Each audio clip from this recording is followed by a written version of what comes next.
अब यो साइकल चाहिँ रेडी भइसकेको छ गाइस है। ल यो चाहिँ हाम्रो एकजना विदेशबाट सरले चाहिँ टक्क लाएर अर्डर गर्नुभएको थियो। सो पहिला हेर्दा चाहिँ अलिकति अनुहार नपरेको थियो, अहिले चाहिँ हामीले एकदम रेडी बनाएर एकदम क्लिक्कै बनाएको छौँ। यसरी नै हामीले अब भिडियोहरू हालेको फोटोहरू हालेको भन्दा नि एकदम फ्रेस बनाएर पठाउँछ क्या तपाईँहरूलाई होइन, टेन्सन नलिनु नि। साइकल चाहिँ यही हो। अब उहाँले बुक गरिसक्नु भएको छ र पैसा पनि हालिसक्नु भयो। अब यो चाहिँ इटरी जाँदैछ गाइस है, आज डेलिभरी हुन्छ। यसरी हामीले कलर गरेर तपाईँको स्क्रैच पार्टहरू पनि कलर गरिन्छ। सो यसको टायरहरू एकदम बेस्ट छ। हामी बोतल होल्डर पनि हाल्यौँ, आइडल हेर्न सक्नुहुन्छ। अनि यहाँनिर हेर्नुहोस् सिट पनि नयाँ हालेको छौँ। सो साइकल चाहिँ यही हो। अरू ब्याकग्राउन्ड पछाडिको साइकलहरू पनि तपाईँलाई चाहियो भने हामीलाई सम्पर्क गर्नु होला गाइस है।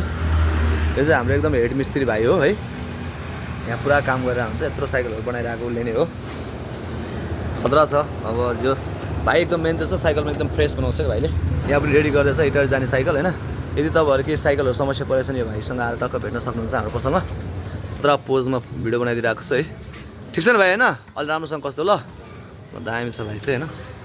ल खतरा मिहिनेत गर्छ क्या भाइ यार, लास्ट माया लाग्छ यार भाइको। भाइले गरिदिनु है भाइलाई ल टक्क लाएर 1 मिलियनले हेरिदिनुहोस् त टक्क लाएर।